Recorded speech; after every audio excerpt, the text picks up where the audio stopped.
All right, Hunter, I want to thank you for agreeing to have this conversation with Of me. course. It's an honor and a privilege to meet. It's sometimes difficult in the church to meet like-minded men For and sure. meet people that just have the same goals. And I love the word tribe, and so Mhm. that's one thing that I'm really looking for right now is to kind of find my tribe. Wolves in a pack stick together, and so Yep. that's kind of what I'm looking at. And so I came across your page on Instagram, and you're addressing some topics that I don't think a lot of churches talk about. Mhm. Uh, and so I just want to ask you how you got on this journey of being as passionate as you are about health and fitness and wanting to motivate other people to do the same. Yeah, it's a really good question, man. I mean, I was in ministry for, like, over a decade. I think it was, like, 11 or 12 years, so that was pretty much my entire 20s, it's all I did. So I was very much in that world, right, around those kinda guys, and I was always an athlete growing up, so, like, that was always pretty normal to me. Didn't really get into, like, lifting and stuff like that until after high school, and got very into that, kind of figured out, like, man, I can actually do this, Mm. like, this is actually something that I enjoy, and never thought I'd be able to put on any size or be strong, as a soccer player, right? So, like, that just I was more in the, like, speed and endurance game and hated lifting weights, and so kind of went into, lifting weights, and then just, man, through the course of, like, growing up, getting married, and having a lot more responsibilities, having kids, like, the lifestyle piece of it, the mental health piece of it became really, really important to me, because, like everybody else, like, I hit some very hard seasons, of anxiety, kind of the dark night of the soul, right? So, the gym stuff kind of went from, like, oh, cool, like, I can get big. I always thought I'd be like a 6'2", 160 pound beanpole. That's really cool. I love that. To, like, man, this is super, super helpful. Like, this is an incredible tool to have in my tool belt as I'm just going about life, and dealing with life, right? And so, it really came to a head, during COVID, because then all of a sudden you're seeing all these people that, I mean, a lot of these guys I was around had never really experienced, like, anxiety or depression or isolation.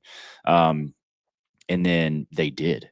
And it was like the most extreme form of it, right? Because everything was so different and we were so deprived of normalcy, And and it was just funny because the pattern that I noticed was it was a lot of guys that had all the head knowledge in the world, right? Um, Great theology, great doctrine, right? They have the MDiv, they've got the PhD in theology, they've read the books, they've written the books, right? They've been to the conferences, they've spoken at the conferences, and they were getting absolutely demolished, because they had never built, this system of, like, physical discipline, physical fitness, right? Not to say that they were against it, but it was, I use this term a lot, like, a big thing that we're kind of going against is, Gnosticism, right? And there's kind of this functional Gnosticism in a lot of guys. They don't even realize it, right? Where it's just like, man, at the end of the day, all I really have time for is, like, very specifically spiritual things, right? That's it. And that's all that I'm really required to do at the end of the day, right? So even if that means that, my physical health goes down the drain, I'm fine. Everything's fine. And again, they can do that for a little bit, but eventually they'll hit a wall, and that wall will probably be extremely painful, and extremely difficult to get through, right? And so this whole thing started as, like, a felt need, that I Mhm. saw. I saw the pattern. I saw that, man, I'm uniquely gifted in this. I have the experience with it. I have the knowledge, and I can kind of fill this gap in a way, right? And so, that's what I set out to do. And, at first it was just like, man, I just want to have this conversation. So let's just make an Instagram, and that was a big deal for me, like, putting myself out there like that. And it just grew and grew and grew. Um, really didn't know what I was going to do with it.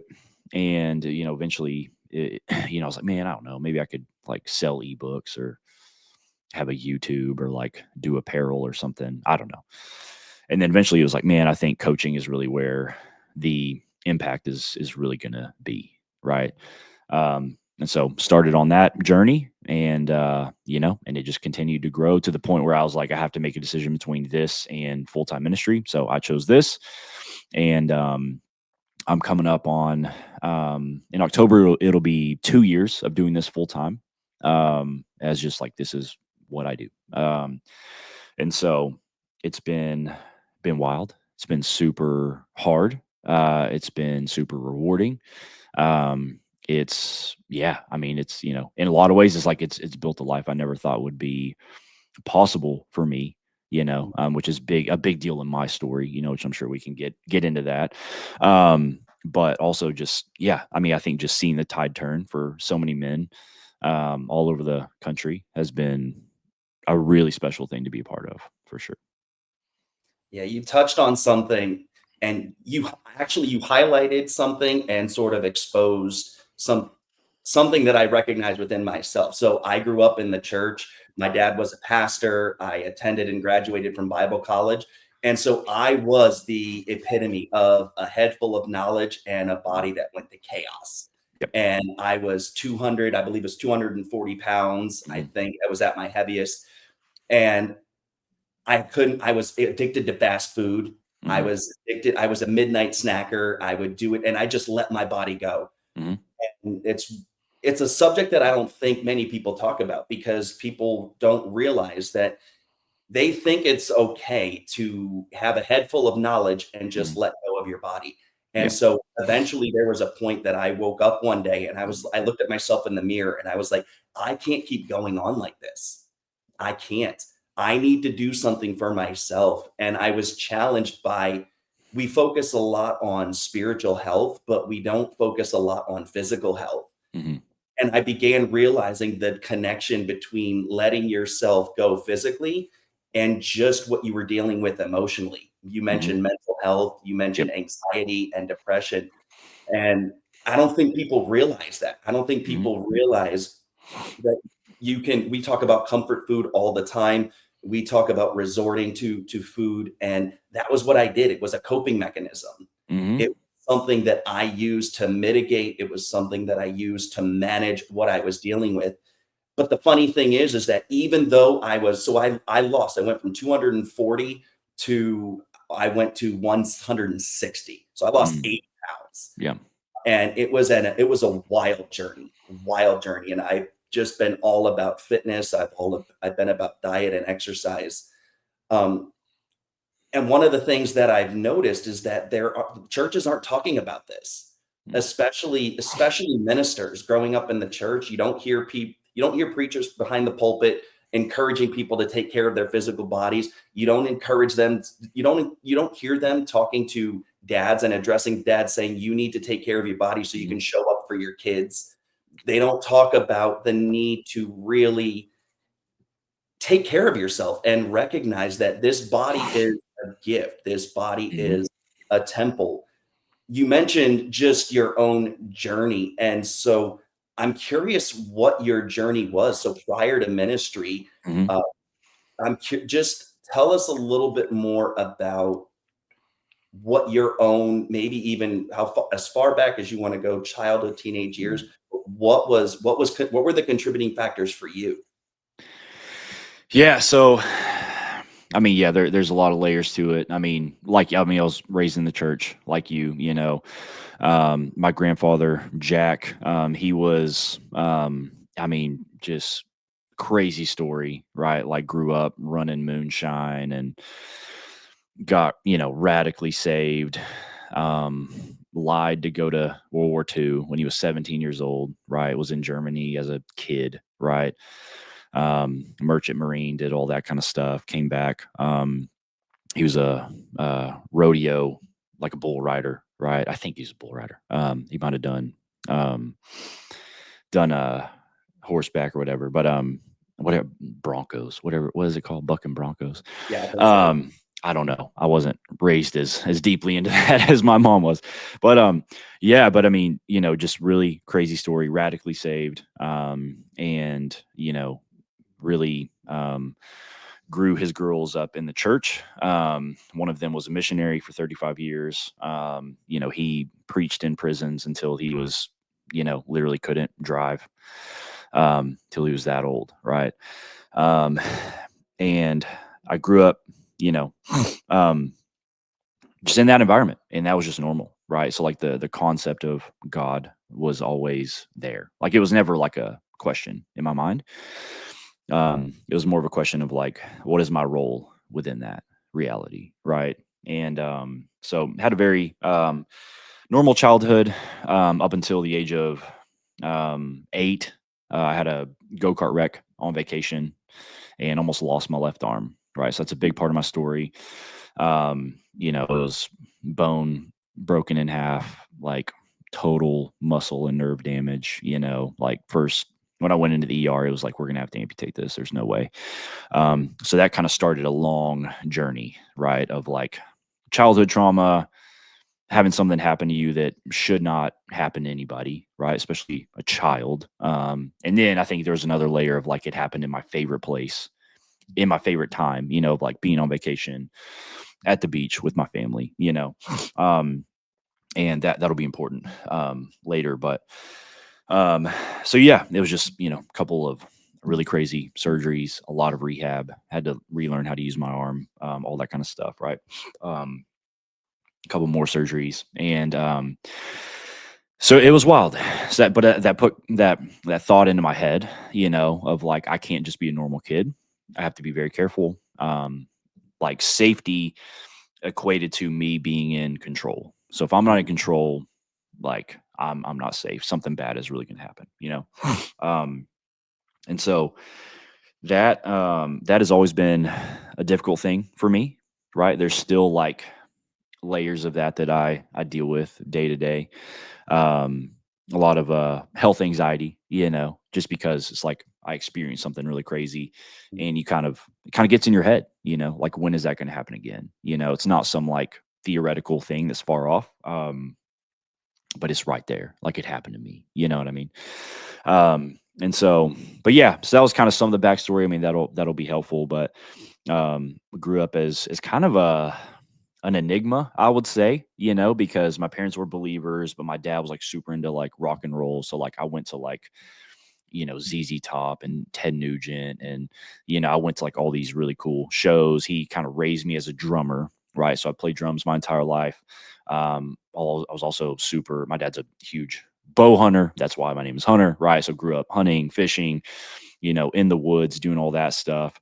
Um, my dad was like more in the trades. My mom was in finance. So I kind of got this like weird dual perspective, of like my dad's work, just out in the field doing stuff. And then my mom like being in these really, um, expensive rooms with high profile people. And so it was just very weird, man. It was like a very weird childhood. Played soccer. So, it was like I was in the church all the time, doing worship, playing in bands outside of the church, playing soccer, hunting and fishing.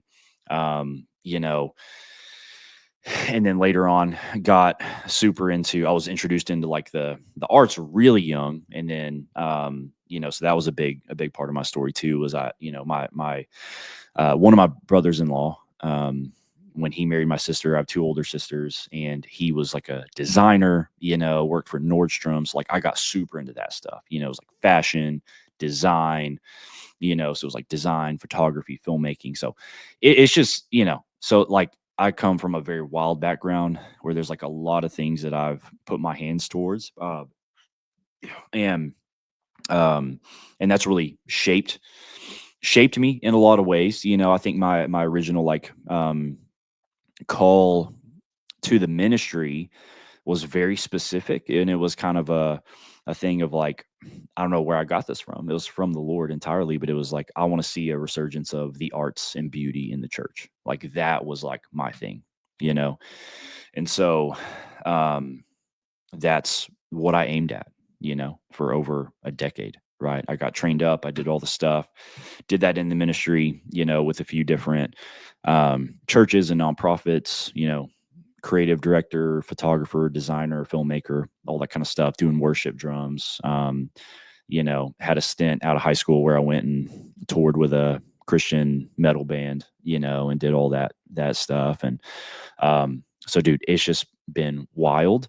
It's been, being around a lot of different people. And I think that's been a really interesting part of my story, because it's like I had to learn how to speak to and pastor and counsel like wildly different people, right? Mm, Um, and be very comfortable in very different rooms, and know, um, you know, excuse me, like know that specific person's like personality, what they struggle with, their language, what communicates to them.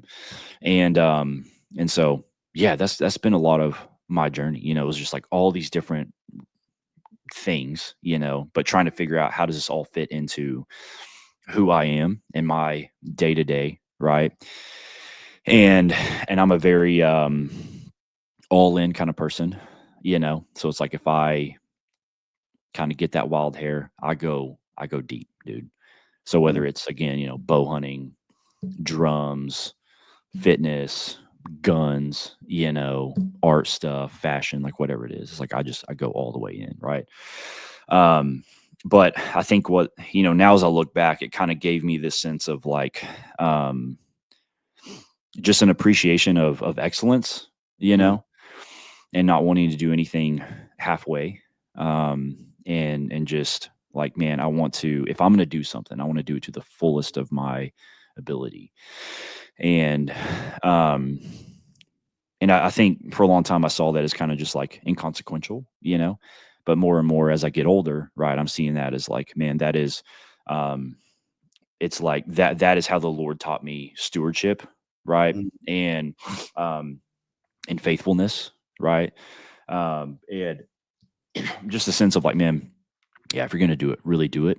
Offer this as a sacrifice to mm, me, right? Use this as a tool to reach people that don't know me, and just maybe you will be the one person in that room that will be able to speak truth into these people, right? In a way that they understand, in a way that most people in the church can't because they're not going there, right? And so that's kind of always been the hope and the heart for me. Um, and it's definitely not comfortable, right? It's definitely not easy. But the Lord's been really kind in all of that, right? And so, um, yeah, I don't know. I feel like that was a random tangent, but hopefully that's helpful. Yeah. no, it's okay. I love what you said. You said a couple of things that were really, really good. Number one is just it's more so a challenge. It's just a Mhm. challenge to get used to being uncomfortable. Yep. And I think a lot of times we want to remain in what's comfortable. We want to remain in what's familiar to us. And we aren't afraid to challenge ourselves. And even hearing your story about your arm and you had to you had to challenge yourself. I'm sure Mhm. there was a tremendous challenge when you're told that you're possibly going to lose your arm, it's going to Mhm. be amputated, and then you find that okay, my arm doesn't need to be amputated. Not only does it not need to be amputated, but I can actually have full mobility. Is Mhm. your range of motion or your mobility restricted at all because of the surgeries that you had or not? No, so I mean, at this point, there's like slightly less dexterity in my fingers, I would say. Like, just it's little things. Up until I started lifting, I had about 50% strength left and way less muscle mass. And so at this point, I'm like back to normal. Like it feels like just as strong, just as able. But it's been a lot of work to get there. Yeah. Yeah, I love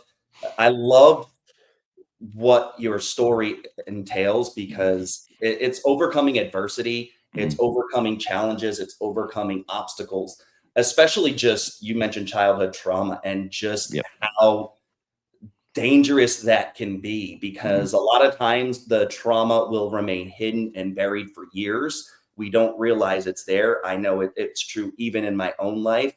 My dad was a pastor, but he was emotionally absent. I Yep. can never recall a time when he said he was proud of me. I was Mm. doing a good job.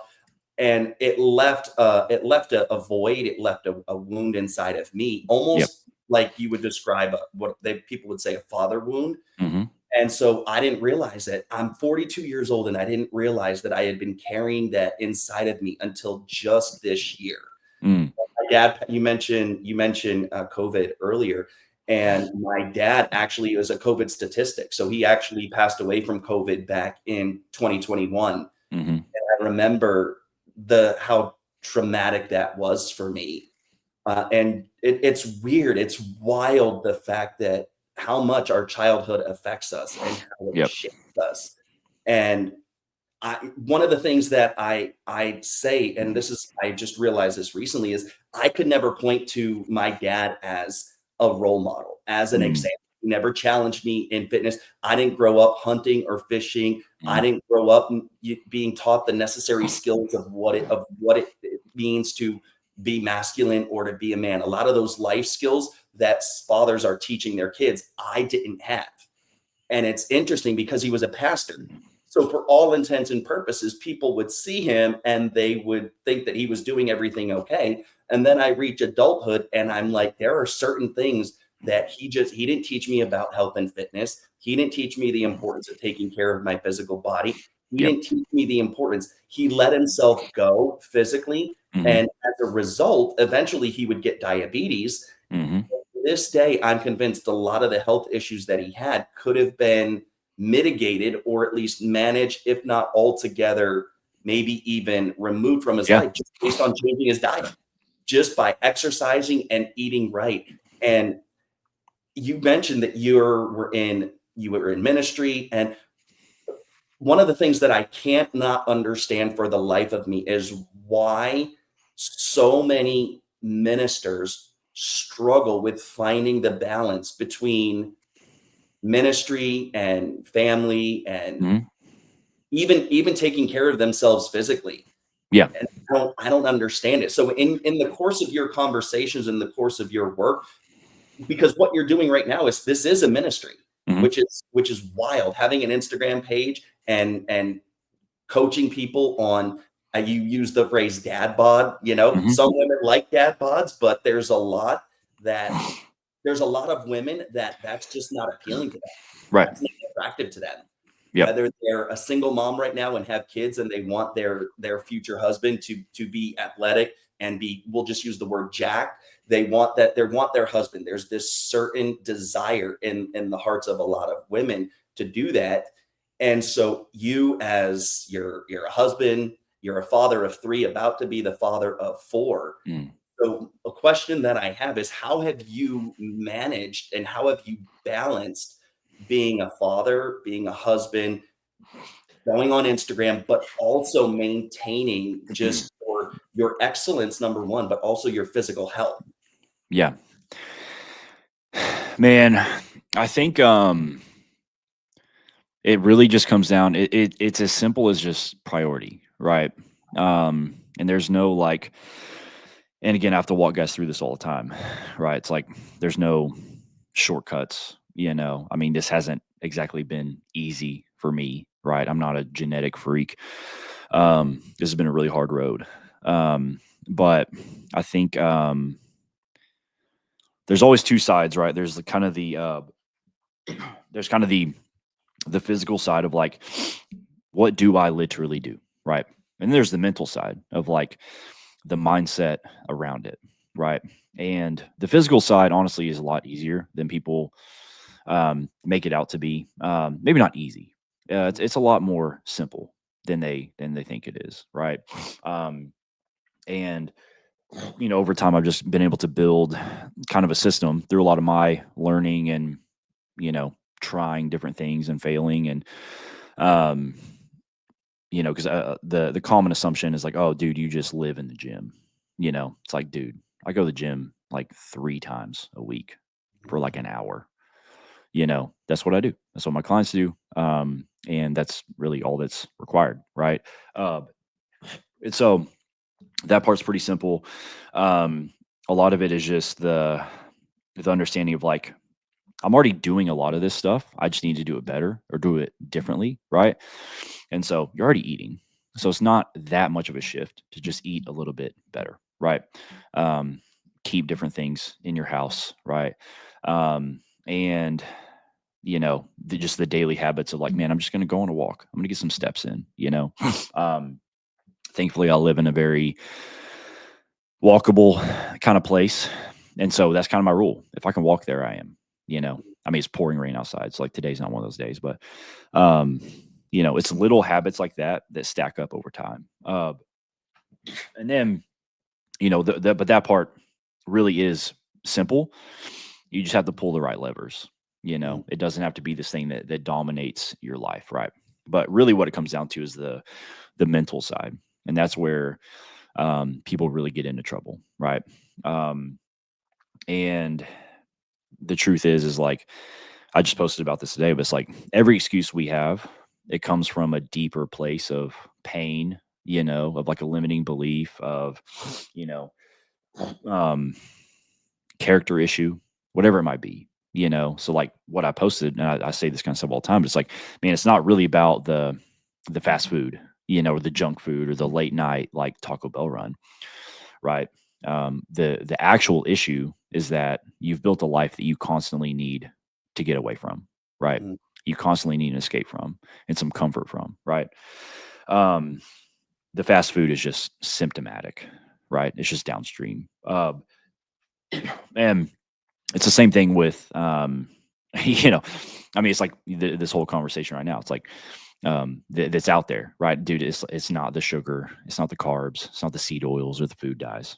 Like, yeah, that might play a role, but it's more to do with the fact that you just can't get yourself to track your food for more than a week, or hit 3 days of working out in a week. You know, it's the fact that you just keep losing steam. And that is actually your problem, right?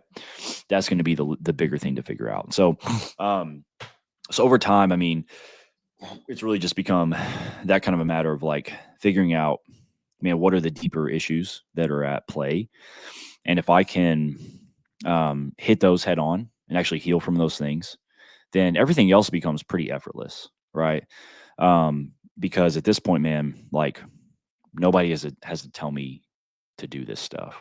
Like I just do it because I love it, right? I've seen the fruit from it, and um, that is ultimately where everybody needs to get because again, this season of life, for the guys that I coach, for myself, it's very chaotic.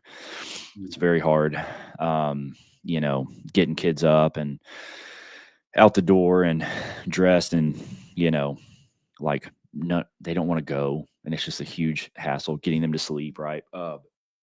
You know, Yesterday we tried to sleep in a little bit and our kids decided that they wanted to smash an entire watermelon on the floor, and that happens, that's just life right now in this season of life. And so it's just over time for me, it's just been noticing the patterns of like, what are the things I can do that actually are going to make this all a lot more bearable, Mm, right? And those become the obvious answers, like that's obviously what I should be doing, right? Because those are the things that are going to make me, you know, a lot more present and energized and clear. And without that, like, dude, it's gonna suck. Like, there's a lot of days that they suck bad enough, and you don't need to make them suck more, because none of these things in your life are under any sort of control, right? And so, um, yeah, so I think it just comes down to like the priority of, um, I've worked really hard and I've seen the fruit, right? I've seen how it changes me, how it's allowed me to, be a more present and clear-headed and resilient, and peaceful man, right? And so, um, I think once you've kind of tasted the fruit in that way, it's harder to let go of it, right? And you do get to that place of like, yeah, dude, nobody needs to motivate me. Nobody needs to like hold me accountable to this. It's just what I do. yeah. Literally just what I do, and I would do it no matter who's watching, right? And so, yeah, so there's there's a lot of layers, but again, I think it does just come down to, on the like literal the utility of it. It's like you just got to pull the right levers Yeah. that are time efficient, high ROI. And so that means you probably shouldn't listen to 95% of the people that are on Instagram. And sadly, and the other side though is just it's going to require some deep work, right? Because I talk to guys all the time, and that are interested in my program, and the biggest thing that keeps them from doing it, I mean, it's always money, right? It's like I charge a lot because I'm worth a lot, and this gets great results, right? And I should. Um, that's always a side of it, but deeper than that, even I think it's just the fact that it's not guaranteed, right? And so most men don't have it in themselves to go after anything that's not guaranteed, right? Mm. And so the very thing that could open up an entirely new world for them, a new reality entirely, um, is the thing that scares them the most. And there's such a lack of belief. There's such a lack of expectation. There's so much apathy. There's so much learned helplessness. There's so much trauma. I mean, dude, I mean, with any guy, like you can go for hours talking about the layers, right? And until those things are really addressed and healed, like it's going to be hard. It's going to feel like friction. So, yeah. Yeah, it's a lot to unpack, especially when Mhm. you're dealing with trauma. And as men, we're natural fixers, right? Mhm. We want to fix everything. But one of the things that I found even in my own life is I wanted to fix everything else. I wanted to sort of fix everyone else, but when it came to fixing myself, I struggled with it. For years I struggled with recognizing, hey, there are parts in you that are broken. Yeah. You mentioned trauma. There are parts in you that need to be healed, that need to be addressed. I did an interview with Chris Bartholomew on Instagram. And one of the things that he said is that if you want to beat your trauma, you have to be exposed to your triggers. Mhm. It's through the exposure of your Yes. triggers that you're actually able to learn how to circumvent them, is the word I Yep. believe he used.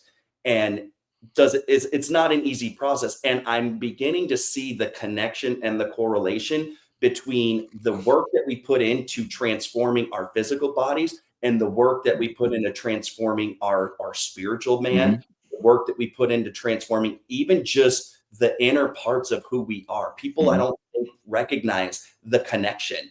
And for years, I didn't realize the connection. I didn't realize that as much as I was letting myself go physically, I was letting myself go emotionally. I Yep. was letting myself go mentally. And I wasn't showing up. So I was married before. I wasn't showing up for my wife. I wasn't being there. I don't have kids at this point in my life, but the importance of showing up as a man. And one of the things that I sort of gleaned from just our conversation and what you were just saying is prioritizing, right? Mhm. Prioritizing your health, truly taking the time to invest in who you are, investing. And I spent so many years investing in myself with the head knowledge, right? I spent so many years investing in that, and yet I didn't take care of my heart. I didn't Mhm. take care of my physical body. And I'm one thing that I've always been very good at is, and you highlighted this, is starting something but not finishing it. Mhm. I'll start a book, but not finish it. I'll start a movie, but not Yep. finish it. I'll start a workout or a program and not finish it. And as men, this is something that is incredibly challenging, Yep. is consistency. And I don't know who the author is, but I know that the name of the book, it's called Atomic Habits. Yes. Yeah, yeah. And and so many times we focus on the end result, right? And he challenged that thinking where it's not so much focusing on the end result, but it's just changing these little patterns that you have during a given day, changing these habits. I think he said it takes 21 days to break or develop a habit, Mhm. and just continually showing up and showing up and showing up. And I'm amazed through all of the conversations that I've had, and I don't do coaching like you do, so I probably don't have the same reach that you do, but I'm amazed at how many men just don't recognize the importance of showing up, right? Mhm. My dad passed away from COVID in 2021. I learned more about him in his death than I did Mhm. when he was alive. And one of the Mhm. things he consistently did based on the testimony of other people was he showed up Mhm. despite pain, despite what he was going through, despite how he was feeling. He consistently showed up.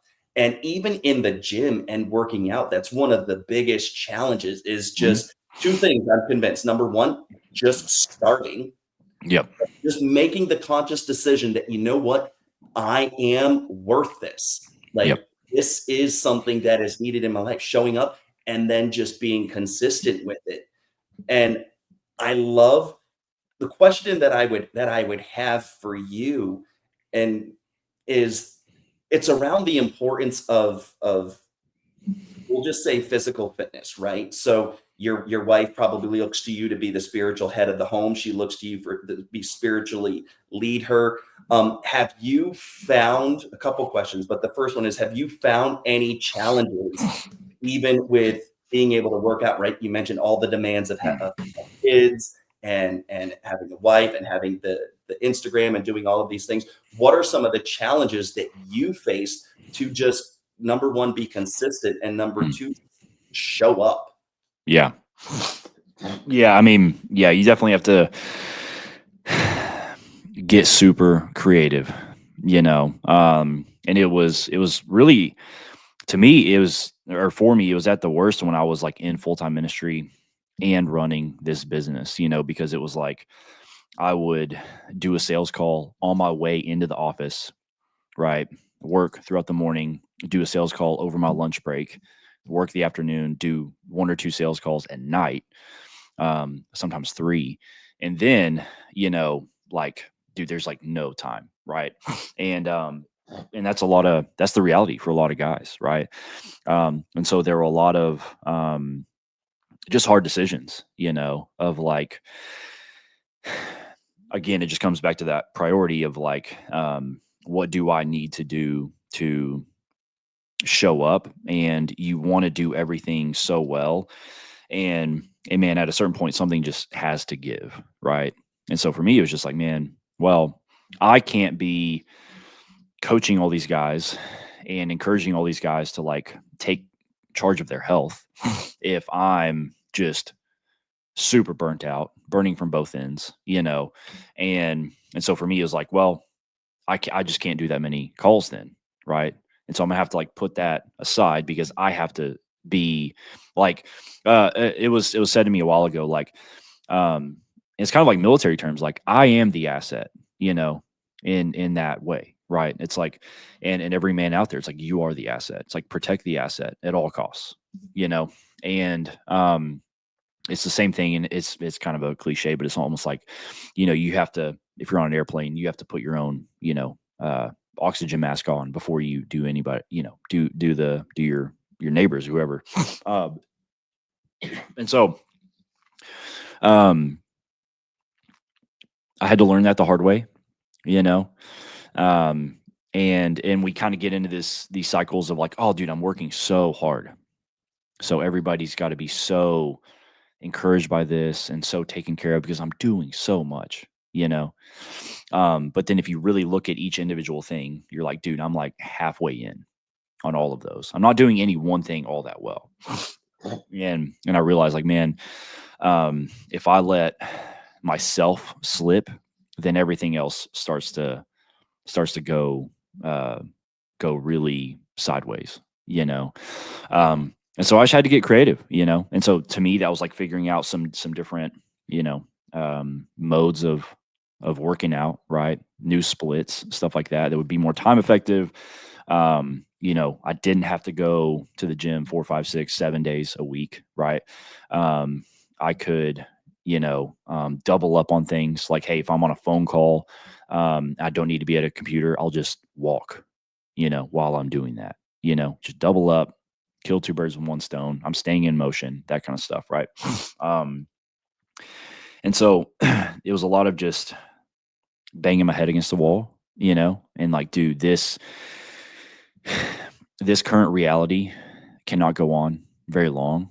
And so I have to just make some hard decisions. And figure it out, just become creative, become resourceful.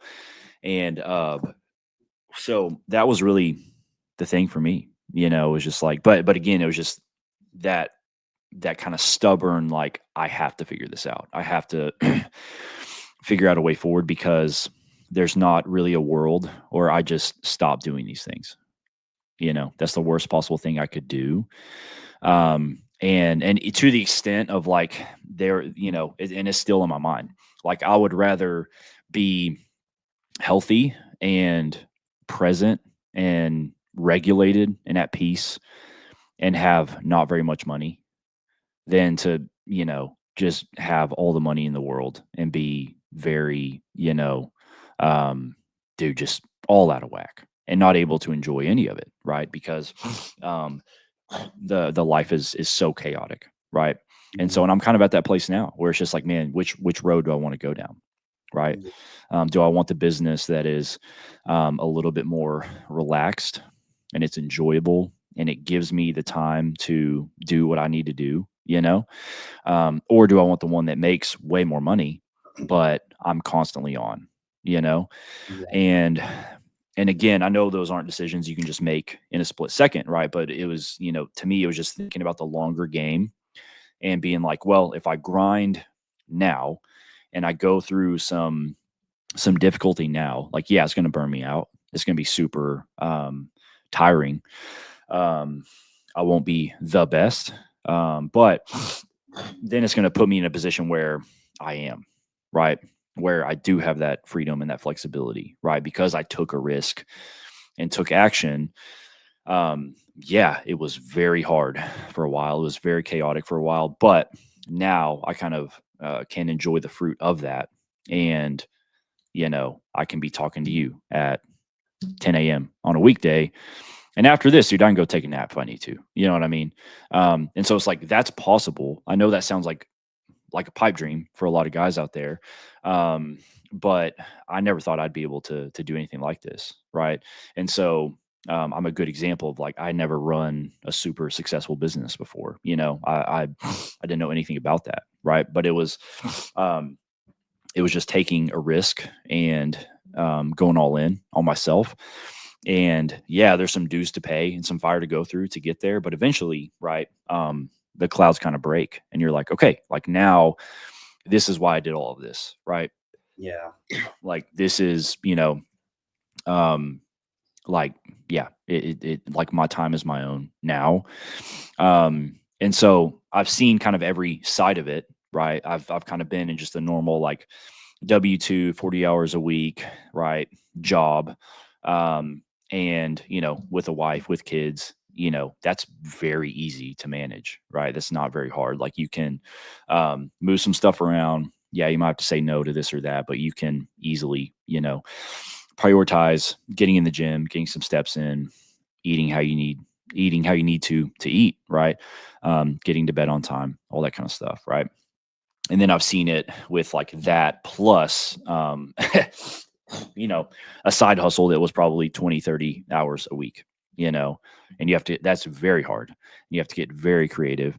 Um, but, and that might just be, again, be the trial you kind of have to go through to get to a better spot because then, hey, it's going to break. And then you can kind of make that decision. Right.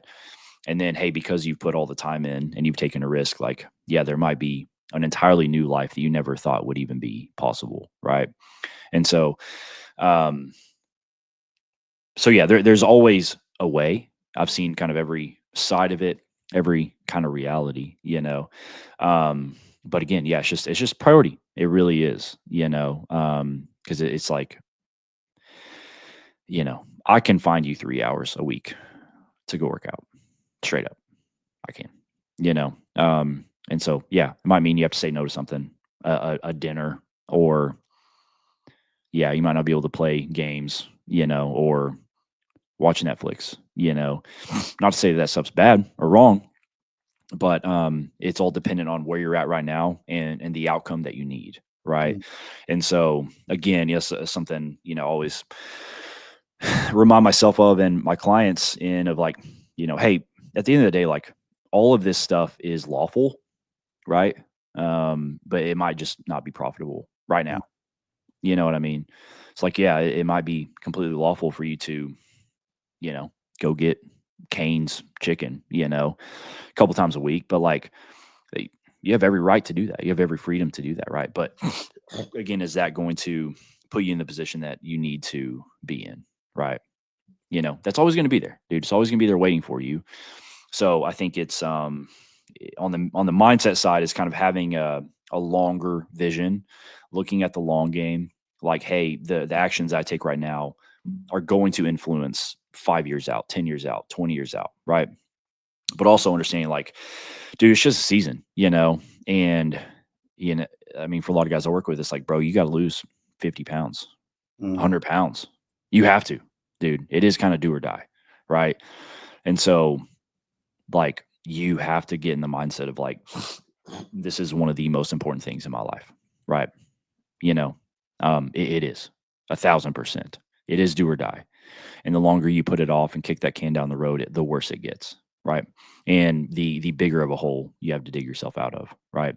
And so, again, that might mean, hey, I'm having to restructure my schedule, um, and my priorities, but that's fine. It's just for a season, dude. You got to get yourself out of this hole, and then, hey, and then we're kind of at maintenance, and maintenance is extremely easy, you know.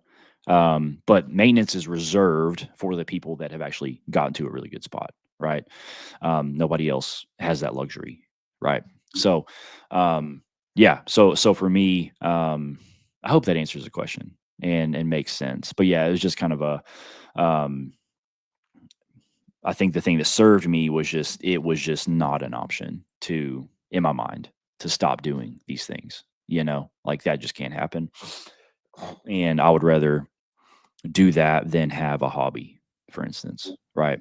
Um, Straight up, even like, yeah, just thinking about all the normal things. Like we've been in seasons in the past where it was just, and I think a lot of people in the church experience this, especially people in ministry, where you're just like, this is all that I do.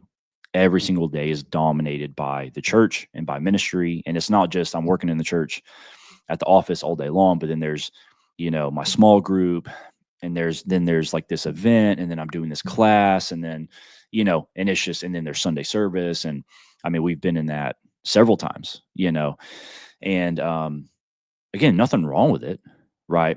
But again, it kind of gets too skewed that way, and you start to realize, like, wow, yeah, I mean, it's great that I'm showing up to all this stuff, but I'm not taking care of myself at all, right?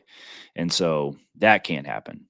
And so if that means I just need to say no to this class, or, you know, need to not go to this event, then yeah, dude, like, do it. Right. There will never be any shortage of things to go to, and to be a part of.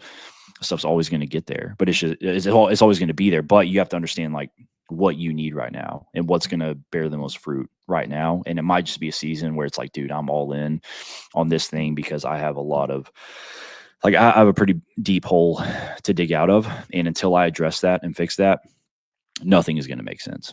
Right.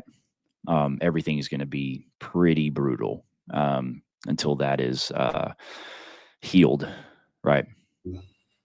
Yeah, I think it comes down to just the healing of our mindsets, and we Mhm. talk ourselves out of a lot of things. And you mentioned something earlier just about the excuses that we make and just how easy, especially as men. I'm convinced two things that men are good at: making excuses and defending themselves. Mhm. Um, those are two things that I've struggled with myself.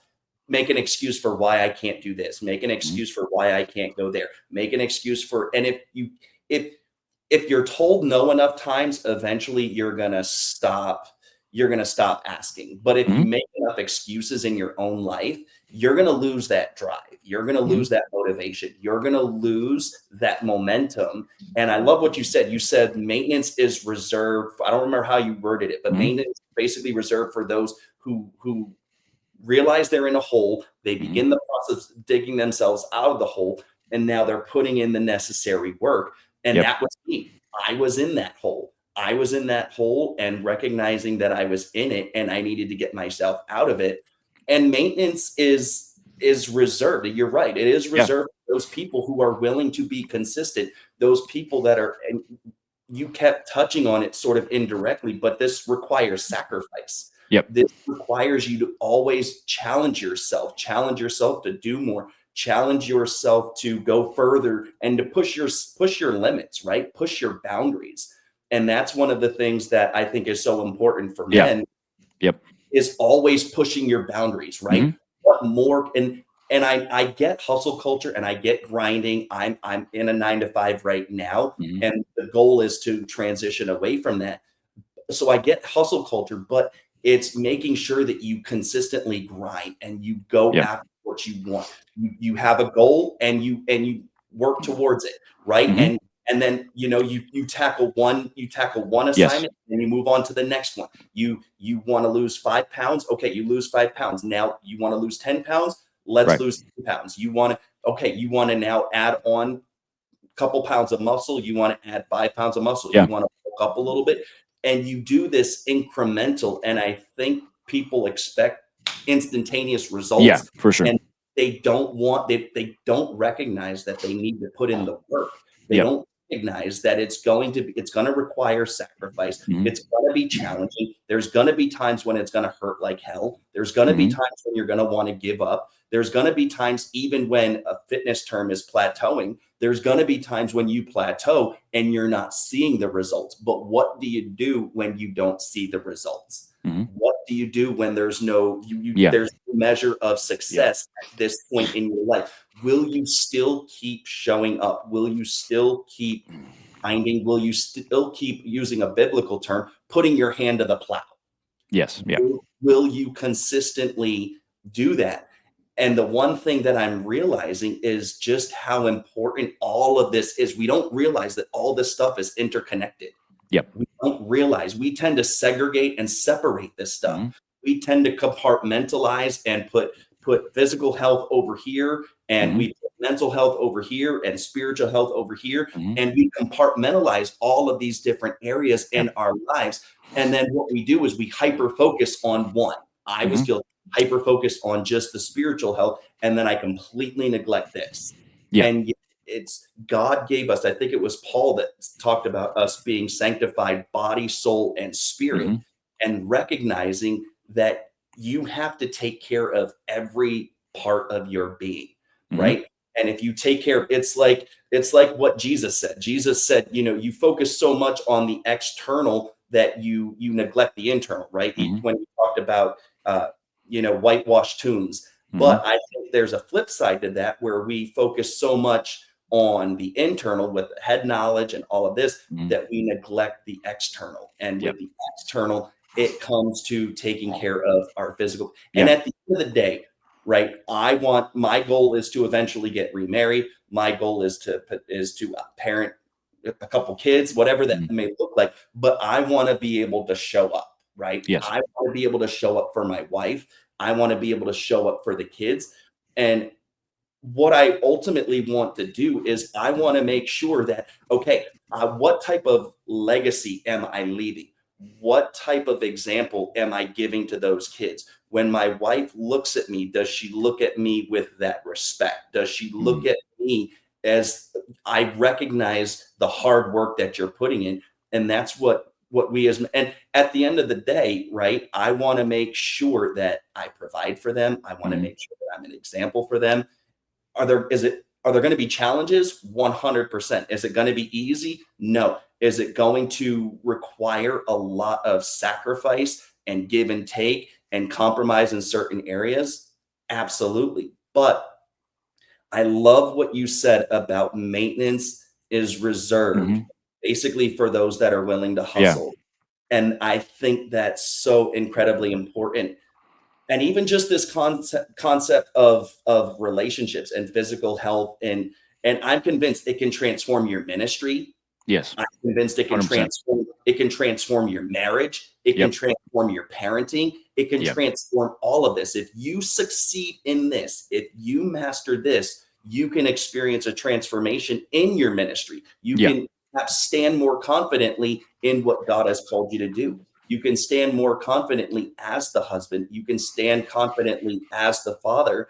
And ultimately, and this is a subject there's a stigma, and I'm going to go here. There's a stigma around even sex in Mhm. marriage, and we don't want to talk about it, especially in the church. And yet, at the end of the day, physical fitness and being in shape even allows that to be transformed, Mhm. because at the end of the day you want to make sure that you're physically fit. Because listen, and just going to address the elephant in the room with a lot of ministers and churches, they don't want to talk about it.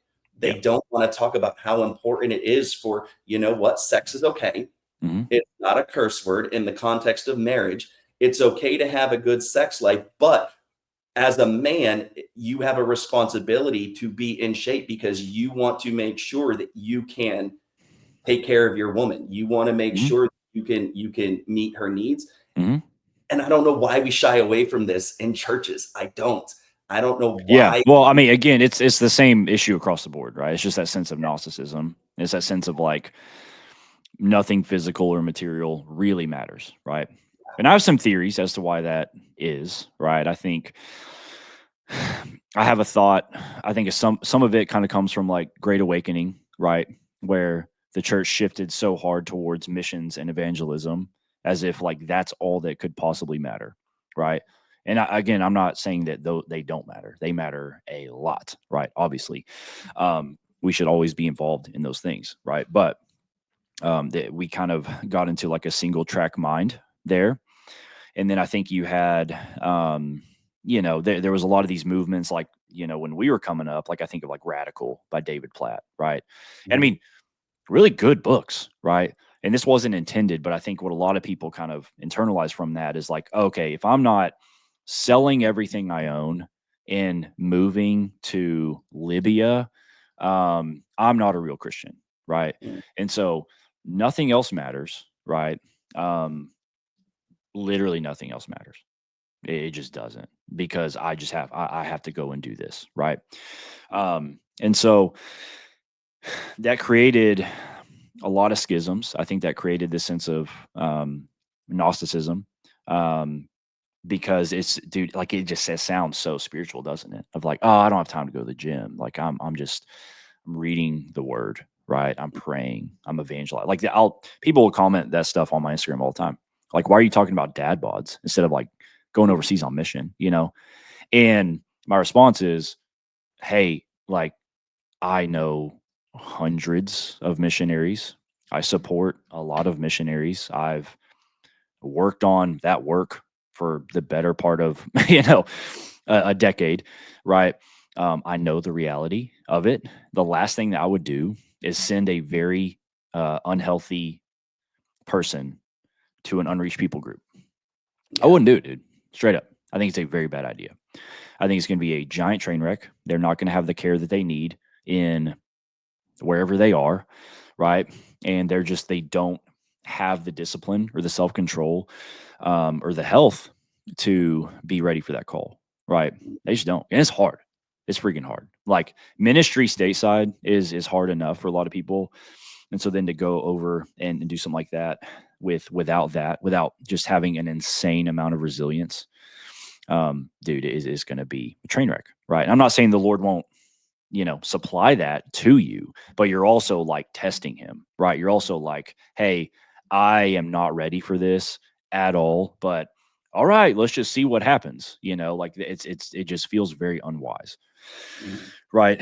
And so it's the same thing there where that has created, again, this is a long rabbit trail, right? But these are just things that I've dealt with, I've experienced. um then there's another thing in the church that I've been through, I see a lot of people struggle with, and it's the thing of like or the mindset of my faith solely revolves around getting rid of idols in my life, right? That's all that matters. So like my job is to essentially just be an idol hunter, right? Which I agree, there shouldn't be idols in your life. You should be taking those things seriously. Um, but what it does in practicality is that it creates this sense of skepticism in everything in your life. So don't enjoy something too much, right? Because it might become an idol, right? Don't get too healthy. Your body might become an idol. Don't, you know, um, yeah, like fight for and work on this like great sex life with your wife because that might become an idol, right? Your marriage might Mhm. become an idol. Your family might become an idol, right? And again, all those things that they can definitely be true, but it's just like, what are you going to do about it? Are you just going to leave your wife? Are you just going to like abandon your kids because you think that they're an idol?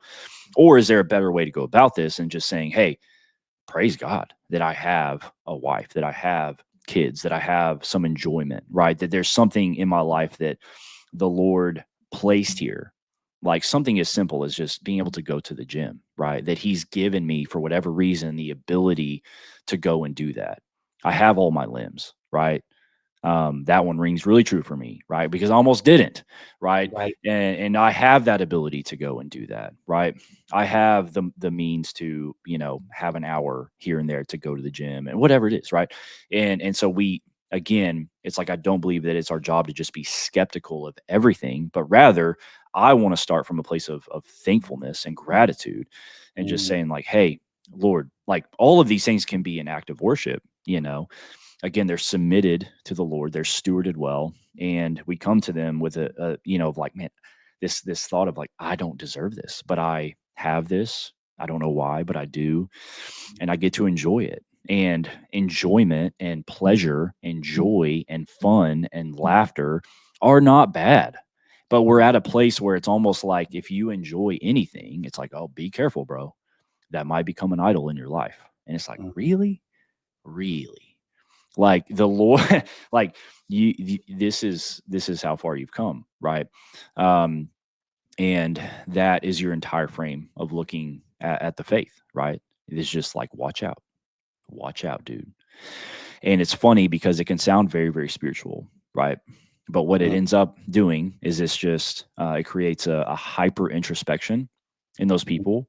And so those people think that they're being super spiritual. They're, man, I just take my sin so seriously. I'm always hunting for idols. And it's like, bro, all you do is think about yourself mm, 24/7. That's all you do. Yeah, it's in a very sad, negative way, but that's all you do. So I don't want mm, to hear it. All you freaking do is think about yourself. And again, that pendulum is either going to be, you're pharisaical and you're religious and you're thinking, okay, I've built this system of this is what, holiness looks like, and I check all the boxes. I'm doing great. Or that pendulum swings to I'm just a worm that's worth absolutely nothing. Right. Both of those are terrible. It's a terrible spot for you to be in. And none of that is true anymore, right? It's just not anymore. Because the reality is like we do have a new heart. We are a new creation, right? We have this kingdom, royalty kind of laid out for us in 1 Peter 2:9. Um, you have I mean, yeah, there's just a lot of things where, hey, this is what scripture says about you right now, and it seems like everything about you is in direct opposition to that, right? mm, But that doesn't make sense to you because you have all the head knowledge. You're super faithful to the church, right? You're at all the stuff. You're the first one there. You're the last one to leave. You're reading the books. You're listening to the podcast. Like you're doing all the stuff, dude. Good for you. Um, but I think there's these yeah, very dangerous kind of false dichotomies um, that can be created. And again, that sense of Gnosticism, sorry, it creates that in a way of like it's either it's like a zero sum game. It's either one or the other, right? mm, Either you completely abandon yourself in every way and you're therefore holy, or you care about fitness and therefore you're an idol, right? Or mhm, not an idolater, right? Or you're just vain or whatever it is, right? mhm, And so I think all of that is absolute lunacy. I understand how people get there, but I think it's absolute lunacy. And I think it's a fast track to probably, honestly, deconstruction. I think most of those people will end up deconstructing entirely because the weight of the system that they've created is just too heavy to bear, and it's giving them absolutely zero peace and zero joy. This isn't the life abundant that they were told about, right? In scripture, it's not. It's the exact opposite. It's a burden, right? The life feels like a burden, right? And so at a certain point, that's not going to make sense to them. And they're going to, either go deeper in because that's all they know, or they're just going to be like, you know what, screw all this, dude. I can't do this anymore. Right. So none of this must be true. Right. I'm out. I can't bear this weight anymore. That's what's going to happen. Mhm. 100%. I've seen it 1,000 times. Like, that's not just a theory, right? I've seen it in practice. Um, and so, for me, I think this journey has really kind of, it's illuminated a lot of things in scripture where I think, there's a lot of these things that we just read. We're like, oh, that's good, man. Yeah. But then it's like, what does that literally mean in your day-to-day life, right? What does it mean to subdue the earth? What does it mean to have dominion over the earth, right? What does it mean to be fruitful and multiply? What does it mean to beat your body into submission, right? What does it mean, like in Ephesians, when Paul says, like, for no one ever hated his own flesh, but loves it and cherishes it just as Christ does the church, right? What does that mean for you? You know, but like, even in that verse, it's like there's an assumption that husbands would love their flesh, and therefore, and we're not talking about like sin flesh, we're talking about their literal bodies, and therefore they have the authority and the understanding of how to then go and care for a wife, right? Mm, But the problem is that in the church we see a lot of actual self-hatred in this way. And they mm, wouldn't, these guys wouldn't describe it like that. They wouldn't just straight up say that, but you're like, dude, everything about your day to day points to that reality. Every decision you make, you constantly self sabotage. You're constantly doing things are not helpful at all, right? Um, you look at food as comfort and as an escape, right? You never move your body, right? And then you're expecting some great outcome, right? But you're living outside of the natural created order, right? mm, Our bodies can't be bad, dude. Like, the Lord created them, then he called them good, right? Like, this is his creation that he cares very deeply for, right? We're going to have bodies in glory, right? Like the tiny little, um I mean, like that like the vast majority of our experience in existence will be in a body, right? And so that has to mean something. And so we can't talk about stewardship of finances and stewardship of time and all this stuff and then completely just neglect like the literal vessel that you're going to do all of your ministry through, right? mm, And one of the things I wanted to point out, right, is because you were kind of raising the question of like, man, how does this happen? In like ministers and pastors and stuff like that, and man, and this is sad, but this is what I've seen a lot is that, this kind of takes a while to develop. But what happens eventually is I think there's a lot of guys out there that are in the ministry that are pastors, what have you, and over time that becomes the only place in their life that they're actually winning. That's it. That's the wow. only place they're winning, right? Mhm, Because everybody's looking to them. They have some influence. They have some control over a budget and over some staff, and they kind of have this platform, right? And it's addicting to them, right? And so again, they throw all of themselves into it, and they get home and there's nothing left for their wife, there's nothing left for their kids. But it's like, but it's okay because we're in ministry, right? Like, we're doing this so that we can see these people be saved. It's like, hey, but you have to understand, like, your wife is a part of your ministry. Your kids are a part of your ministry, right? And again, you're just playing with fire. And you can do that for a little bit, dude, but you're gonna like they're gonna hit that wall of like, okay, now all of the lack of my stewardship of my body is catching up to me. And I've known multiple guys that have had to leave ministry early because they were months away from a massive heart attack, right? So it wasn't like some big sin issue or a scandal that took them out of ministry. It was their own inability to have self control and to manage their stress and to stay healthy, right? Um, these are young dudes. Like, they're not like 60 or 70, right? These are like guys in their early 40s, right? And it was directly correlated to the stress of ministry, right? And so I think that's what happens for a lot of guys is, again, it's just the only way that it's the only area of life where they're living. It's all they have, man. And mhm, it's really sad. It's really heartbreaking. But So I think, there's a better way to just be like, hey, man, this is one of many things I'm called to, you know, this is one of many. And this is what I've signed up for, dude. This is the burden of leadership, right? Like heavy is the head that wears the crown, right? That is just that is the design. And the reality is we can do a lot better with a lot of weight on our shoulders if we know how to deal with it, right? If we don't know how to deal with it, it's going to crush us, right? Either way, that's going to be, a better scenario than you just doing absolutely nothing, right? That's when things really go bad. I think we need some weight on our shoulders. We need some, kind of a load in the back of our truck, so that we'll drive a little bit straighter, right? But yeah, man, there's there's a lot of layers to it. There's some crazy things that I've seen, but I think again, it's just that mindset of like, man, I got to show up in every way. Um, and so what are the things that are going to allow me to do that better, right? Mm, What are the patterns that I see? What's the data that I have? And again, I'm thinking of the long game, right? I have to, you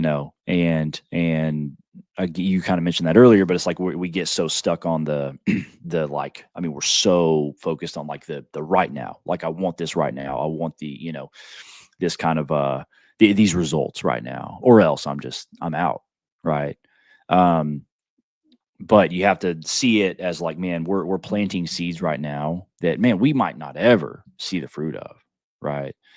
We might never, we'll hear about it in heaven one day, but I have no idea. And I can't be, again, it has to be this thing of like, this is just what should be true of me, right? If I'm going to show up, this is what should be true of me. Anything else is beneath me, right? It really is. It's beneath you, it's unbecoming of you. And so show up, do the things that are going to actually prop up that sense of resilience and presence. Um, and because, yeah, I mean, the alternative is terrible. It just does not work for anybody, right? And so I want to talk about that, and I think too, even just going back to the thing of like, maintenance is reserved for the people that have made it, right? I think a lot of people would be really well served by just taking like a very good, long, hard look at themselves in the mirror and taking responsibility for where they're at right now, and understanding, because that's the stuff that you hear all the time, that breeds that sense of like these guys don't get anywhere, they don't see any results, they don't get further down the road, because they're listening to the people that have already made it, right? And those people are saying, oh, all you need, you don't have to do X, Y, and Z to lose weight, right? Just do this, right? Or you don't need to track your calories to be healthy, right? But again, it's like contextually, it's like, dude, we're not talking about just getting healthy. You are 100 pounds away from getting healthy, right? And so, what is going to be the lever you need to pull to lose 100 pounds, right? mm, It's not just going to be changing a couple things, right? It's going to be very tactical, hard work, because that's the situation that you're in, right? If somebody's in $100,000 of debt, we don't tell them to just, man, just don't buy Starbucks. It's like that's not going to do anything, bro. It's really not. And so many guys, they're past the point of something being better than nothing, right? mm, So you really have to understand where you're at and on all fronts and the issues that you've created, and some of them might not be your fault, but they are your problem now. And so much of this, man, yeah, it's just that sense of like I have to take responsibility. That's my job. Um, I have to bear this burden so that other people don't, because whatever whatever I don't take hold of will get passed around to everybody else. You know, mm, and so the line has to stop with me. And I gotta be the one that's going to stand up and change that course, right? mm. You challenged the thinking for a lot of people, and that thinking was you're only winning in one area, but Hmm. you're not winning in other areas. And I'm convinced God didn't design us to just win in one area, right? For those that are in ministry, He didn't design you to just win behind the pulpit. Mhm. And yet you come home and you lose at marriage, right? Yeah. You you succeed in the pulpit, you succeed in the church, but you're failing your kids. Mhm. You're succeeding in the four walls of the church, and yet you're letting your physical health, you're letting your emotional health, you're letting your mental health, all of that go to waste, and Mhm. yet and you're okay with it, and you Mhm. somehow think it's okay, and you somehow think it's spiritual. Mhm. And a lot of ministers, I think, need to hear that. I Mhm. and what they're doing, and you kind of touched on it, is then you're talking about burnout, then you talk Mhm. about fatigue, and then you're all the burdens and all the pressures and all the stress that comes with it. And like you mentioned, then you come home and you've got nothing left in the tank for your Yeah. wife. You've And got let's put no it this way, right? It's like there are for the people in your church, there are 100, 1,000, a million other pastors that they can go and get cared for by, that they can go and hear teach. For your wife, you're it. For your mm, kids, you're it, dude. There is nobody else. And the problem is that if your entire life, if that's the only area you're winning, I mean, we've all seen it. Your kids are probably not gonna love the Lord. They're not, mhm, because they're gonna attach your absence to, hey, maybe God isn't there for me either, right? However they mhm, look at you as their father is going to heavily influence the way that they see our heavenly Father, heavily. And so whatever ways, and again, you're not going to fulfill that perfectly, right? But you are giving them information as to, hey, this is what the Lord does. This is who He is for you. Anything that I do, He does it a million times, infinitely better than I do, right? And so you're all that they have, dude. And you have to show them that. And so, man, it really doesn't matter, right? Like, I really just, I don't care. Like, yeah, be faithful, like, show up, do what you need to do. But there are multiple things that you need to show up for, right? And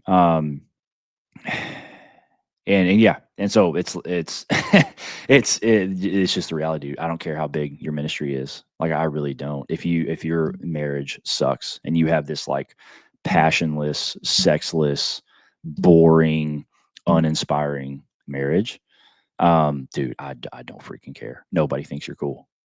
Nobody. If you just are completely not there for your kids, do not care. I really, I straight up, nobody thinks you're cool, dude. Like, you're failing in that area, right? And that has to come first. That is your first ministry, and you have to be willing to do whatever it's going to take to get there, including leaving ministry, right? And not doing that anymore, right? Because you yeah, can, I mean, and that might be the path for a lot of guys, right? That would be the best thing. Doesn't mean you stop ministering. That doesn't mean you stop, serving the church and leading in the church.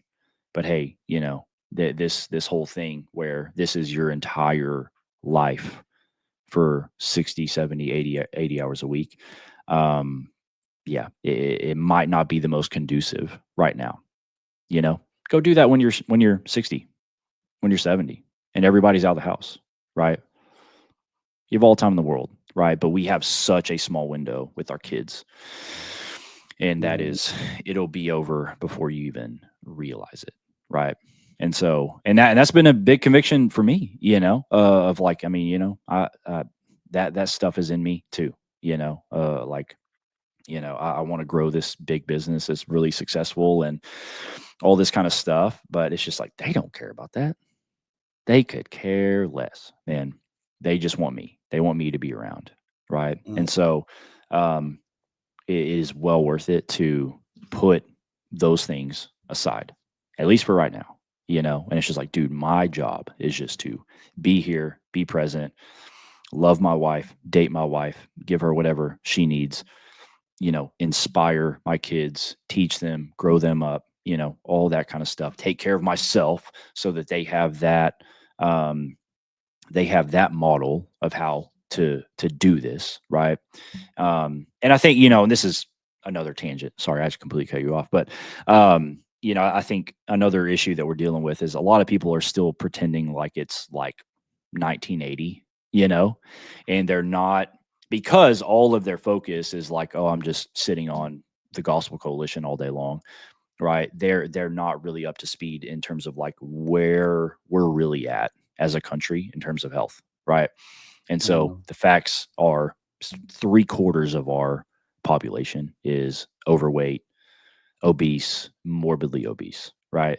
That is the standard. That is the norm now. I mean, we have skyrocketing rates of everything you can imagine, right? Historical low testosterone, like all of those things. And I don't think that a lot of people have fully like woken up to that fact. Because there's a lot of older guys in the church like, oh, well, like my dad never did that, and you're like, dude, yeah, your dad like worked outside for 50 hours a week with his hands. Like we all sit at a desk all day. We have microplastics in our balls, dude. Sorry, that's super graphic, but it's true. And that again, that shows you where we're at, right? That Yeah. shows you where we're at. And so it is a different context. This is not the world that our dads grew up in. It's not, dude. And so Yeah. it is a different set of rules. It is a different hand that we've been dealt, right? And you either gonna like face that reality and do something about it, or you're just gonna bury your head in the sand and bear the brunt of that, right? Of that ignorance, and it's gonna destroy you at a certain point, right?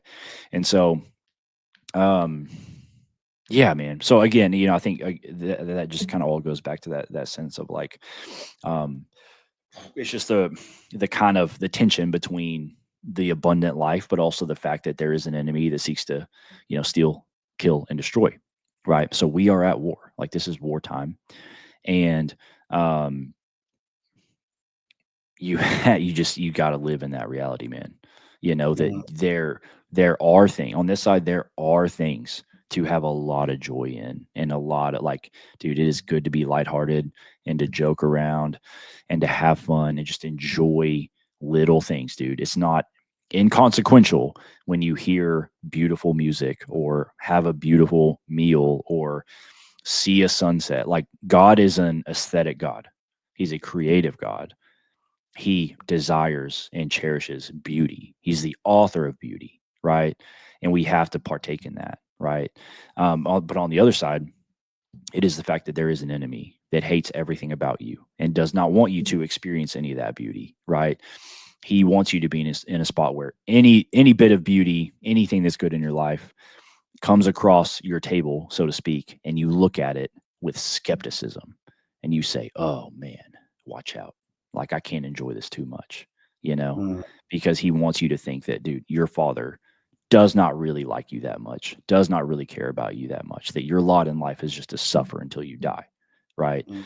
And there will be nothing to offset that in any way, right? No joy, no peace, no hope, no resilience, no fun, no brightness, right?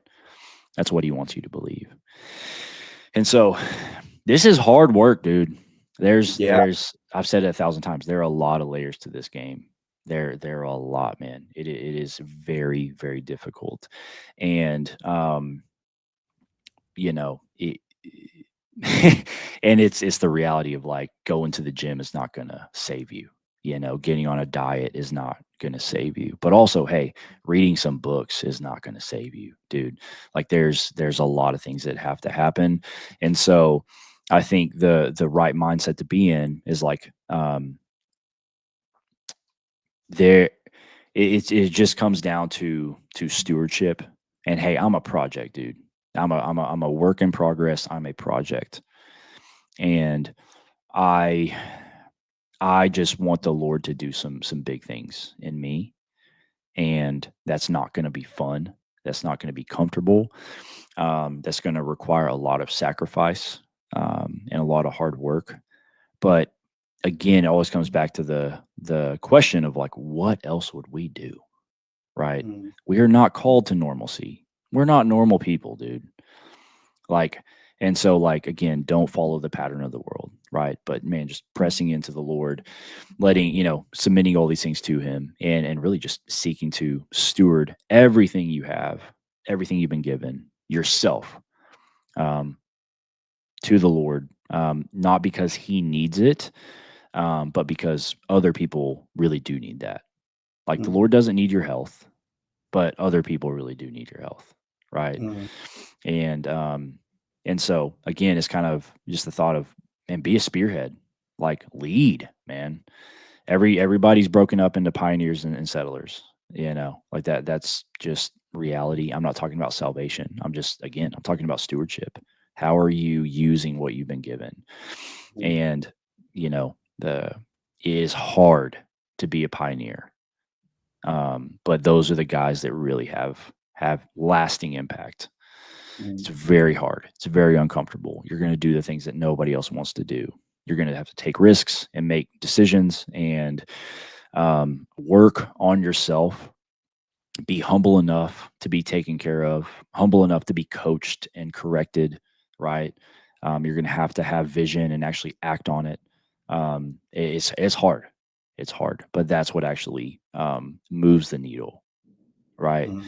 And so it's going to come with a lot of problems for sure. And those are problems to overcome and meet head on and actually deal with, right? But again, dude, what else will we do?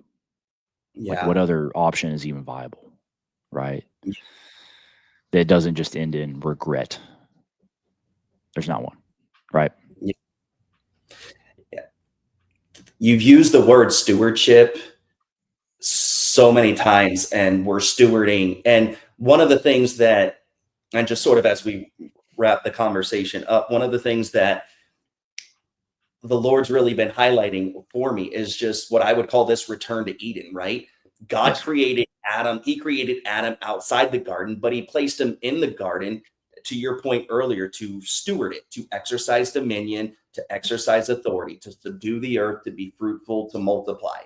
And then what does he do? He puts him to sleep and he fashions a woman and now gives him. So now Adam is not only able to enjoy fellowship with God, not only is he able to enjoy God's purpose for him in the garden, but now he's able to enjoy his wife. I almost wish Mhm. Cain and Abel were born in the garden before the fall, because I would have loved to have seen what that looked like.